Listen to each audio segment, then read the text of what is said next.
Kumain. Ganito.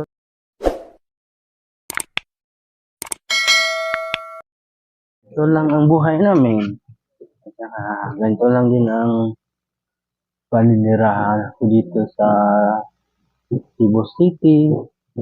And then after nun, nakapag-desisyon na rin ako na kailangan ko talagang gumawa ng hakbang na hindi pa natin nagagawa sa buong buhay natin. Kasi kung kakalkulahin mo lahat,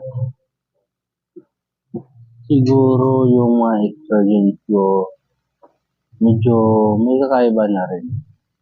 Kasi sa sobrang tagal ko sa trabaho, siguro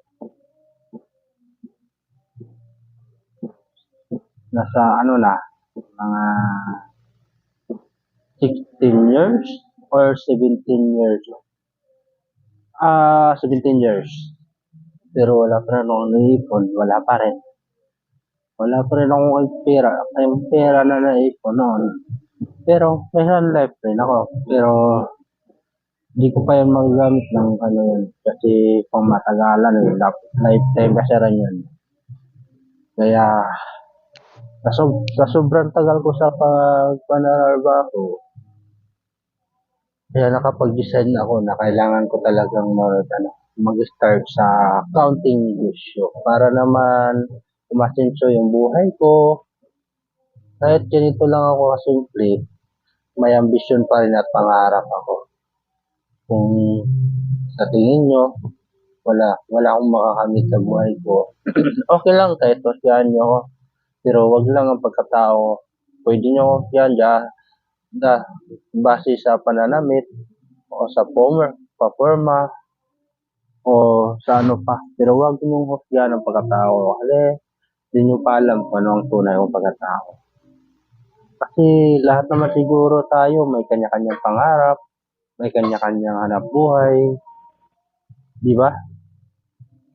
Kung itatanong ko rin sa iba, ano ba dapat nilang gawin? Wala rin silang idea eh. Kaya sa sobrang tagal ko, ang ma-experience ko siguro mapakinabangan ko rin. Kasi di ko rin yan nakakalimutan eh. Kaya gusto ko i-apply yun sa sarili ko. Tapos, uwi ako sa probinsya, doon ako mag-start ng kahit konting negosyo para pagdating ng araw at panahon, pag lumago ng negosyo ko, malamang may pera na ako. Kasi pag nangyari yun, gusto ko rin ituro sa iba kung paano gumawa ng ganun para pagdating ng mga araw, hindi lang ako ang atin sa buhay.